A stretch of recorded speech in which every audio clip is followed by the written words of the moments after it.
G'day guys and welcome back to the channel. Today I'm going to be talking to you about injuries and hopefully I'm going to reframe your perspective of what an injury means for your running or whatever it is with the training that you're doing.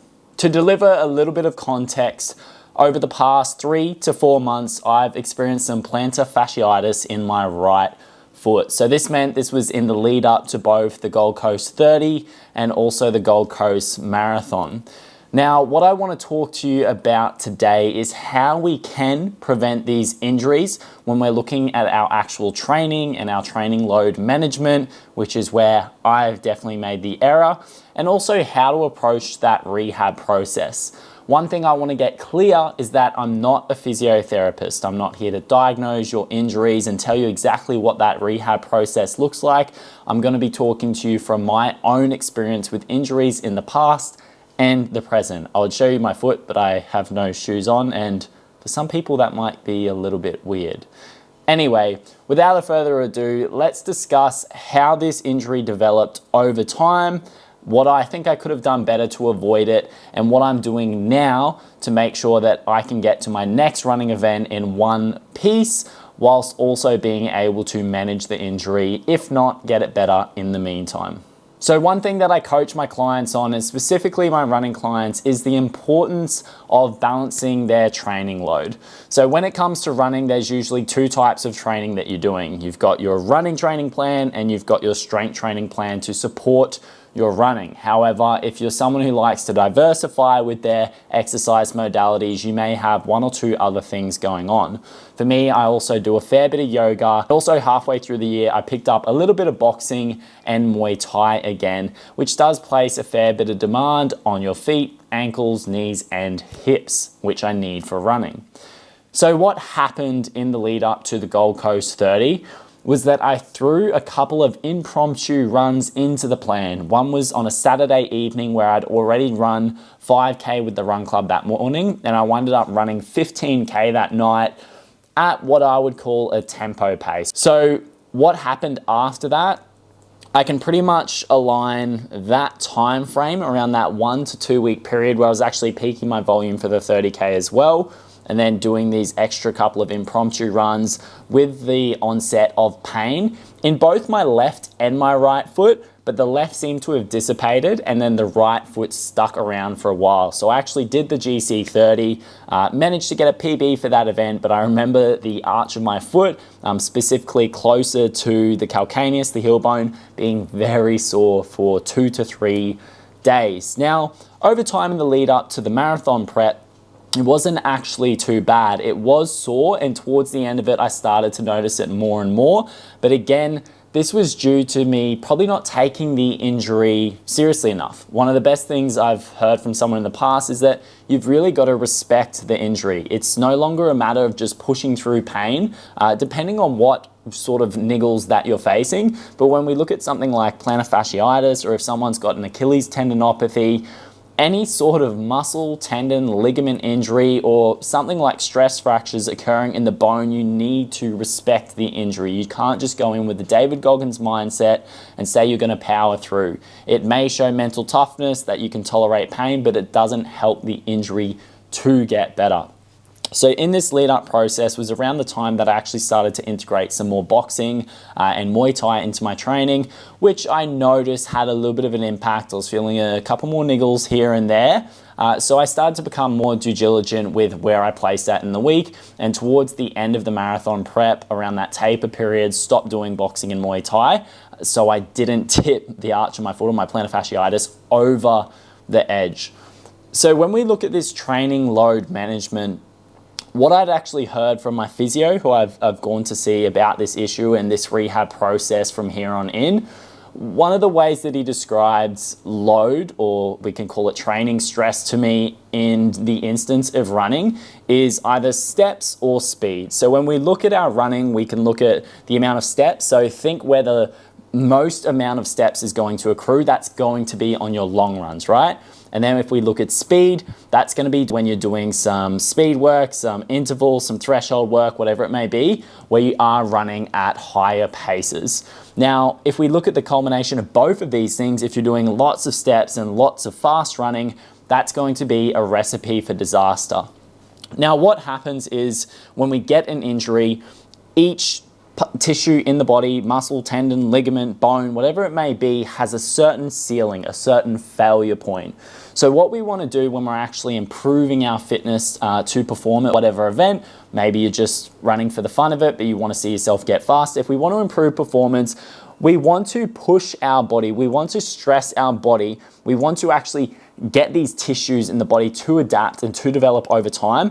But if we keep trying to punch through that ceiling each time, as opposed to gradually increasing and just making sure that we're not overreaching all the time, if we keep pressing through the ceiling, that's where we're going to start to get some irritation, and that's where we're going to land with the onset of injury, which is basically what happened to me over time. Because I had those few impromptu runs at the peak of my training volume leading into my first running event this year, I'd push through that ceiling, and then the response was pain, inflammation around the plantar fascia. So what you want to think about if you're a runner that is experiencing an injury, or you're doing any sorts of training and you keep running into injuries, no pun intended, or you've had a lot of injuries in the past, you need to start to think about how you could more effectively distribute your training load.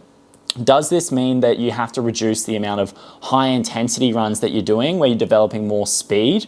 Or does this mean that you need to reduce the long runs or slowly progress the long runs if you're building up to a specific event? And my best recommendation with this obviously is to get coaching, get a proper training plan so you've actually got that pathway set for you. Otherwise, if you're doing your own plan or you're using ChatGPT, something like that, a good rule of thumb is to have that 10% rule. So there's no more than a 10% increase in training volume each week. However, I'd still recommend that you do your own research based on high and low intensity training, have higher and lower days, and obviously recovery in between. If we're looking at the importance of recovery, let's say that each time you go for a training session, you go for a run, you lift in the gym, whatever it may be, if you're putting a certain system in your body or a certain tissue under a certain amount of stress, you're pretty much making a withdrawal, right? So you're taking away from it, it's gonna be more fatigued. However, if you're not giving it enough recovery, you're not depositing enough back into it, think of this like a bank account analogy, then you're just gonna keep taking, and gonna have nothing left to give until it's overdrawn, and that's where the injury starts to occur. Now, when we talk about failure points, there's different degrees of failure points for different tissues in the body, and there's different magnitudes of injury. So the way that injuries also occur over time is through lower magnitude repetitive movements that gradually build up until you got the issue. Or if you think of some of the nastier injuries out there that can occur, it's in a moment's notice and maybe the tissue was fatigued. Let's say it's a hamstring. It's been fatigued with all this building up over time in the instance of maybe a sprinter or an AFL player. And then they go for a sprint on the field or on the track. And in one of those high velocity, high force movements, the hamstring then starts to tear at the distal end, if I remember my terminology correctly. So closer to the knee due to the amount of force or load going through that tissue. What we usually see with runners is that we get these overuse injuries from repetitive movement. Now, the other thing that we need to remember is that up to 60% of running related injuries come from training load mismanagement. So it doesn't matter what shoes you're wearing, what your running technique's like, if you're doing strength training or not, you can literally reduce your risk of injury by just managing your training load properly. In saying that, if you are working on your running gait, if you are looking after your nutrition and your recovery, which I could have mentioned, but also you're working on any weaknesses or any muscles, tendons that are usually injured in runners with some strength training to supplement that, then you're creating a more resilient tissue in the body so it can handle more training stress. And I'm just going to reinstate it again. I'm not coming into this video with any clear science of how much actual training load you need as an individual, because you're going to hear from any coach that you speak to, it's always a matter of if. I don't know who you are, what your training history is like, if you've got any injuries and what your goals are. So I wouldn't have the confidence to prescribe you that through a general video. However, I think the takeaways from this video is that if you're someone who is pushing their body, pushing their fitness, trying to perform at a higher level, injuries aren't going to be a matter of if, but when. This is some wisdom that I heard from a coach earlier on in my career. When humans are trying to push their body to and past its limits, there's going to be certain times where you start to push through that ceiling, even if you are managing your training load as best you can. However, you're going to get to points where you're going for that personal best effort, you're trying to run faster, you're trying to lift heavier in the gym, and all this wear and tear on the body starts to add up over time. So the best thing that we can do is try and manage that training load. And I mean this in a holistic sense. So when we actually look at impact on the body, we've got to look at where it's coming from. So as an example, for me at this point in time and how I'm managing my training load moving forward is that I need to reduce the amount of running that I'm doing. So I can't run as fast as I would like to because that's going to bust through that ceiling of what my fascia can handle at this point. I can't run as long as I want to. And I've also got to consider my other training stresses. So with my strength training, isometric calf raises that I used to perform at a very high level of effort, when I'm doing my boxing and Muay Thai, rapid movements, if you done Muay Thai before, you'll know you can do consecutive kicks, a lot of load going through the foot at this point. I've got to be conscious of these things. Not only that, I've got to think about how much I'm walking a day. If I walk too much, I'll actually start to piss the fascia off as well. Now, bouncing back to the running side of things, instead of running 4 to 5 times a week, which I was and which my body was handling to a certain point, now I've got to look at running 2 to 3 times a week. So this initial process is a little bit of testing and prodding to see where my body's at, and I'll be doing the exercise that the physio has prescribed me, more on that in a second, and also I'll be feeding back to them when I go back for my touch-based sessions, just to let them know how I pull up after my run. So I've just got to see what my body can handle at this point, make sure that I don't push it too far, and hopefully over the next month to 2 months we can start to see this issue with the plantar fasciitis start to fizzle down, and I can start to get my running back where I need it to be, hopefully in time for the 50K event that I've got in about 12 weeks time. I say that with a little bit of a lack of confidence, but I've got high hopes and I'm ready to stick to the plan that needs to be done. Now, part of that plan is doing the physio exercises. I've worked with plenty of clients in the past, and typically it was actually a few male clients I recall working with where they told me how many times they saw the physio, but their problem kept occurring. And I asked them, did you do the exercise that the physio gave you? No. Do you do the exercises that I give you? Yes. They were consistently doing the exercises that I gave them, which were probably the same, if not very similar to what the physio had prescribed in the past. Over the past 10 years, one of the main reasons I've seen people stick with pain, even though they've been seeing a physio, is the fact that they don't do the bloody exercises that the physio prescribes them. They think that's what is going to fix their pain, is just going in for the little bit of the rub down or the massage or maybe some acupuncture, and that's going to fix them. The problem isn't that something is just too tight. The majority of the time, the issue is actually that something is not strong enough. One other thing about seeing a specialist or someone who works within this scope of practice in diagnosing and rehabbing injuries, aka physiotherapists, they're going to be able to diagnose exactly where you're at. They're going to be able to give you the little massage, the rub down to loosen things up a little bit. But when they assess you, they're going to see what your weak points are, and they're going to give you exercises, and they should be giving you exercises and a plan to move forward with so you can create more resilience in these tissues or get them back to baseline and then work even harder in future to bring those levels up even more so you don't run into that injury again. So what does this mean for me now? Like I said, it means that my training load for my running has to be managed. It means that I have to be more cognizant of when I'm doing my boxing and Muay Thai training, how I'm using my body. For me now, that means not a whole lot of kicking, but it means I'll be doing some boxing, but I'm also going to be strapping up my foot for a little bit of support. When it comes to walking around the neighborhood, I'm not going to be doing as much of that, as much as I tell people to hit their 10K steps in a day.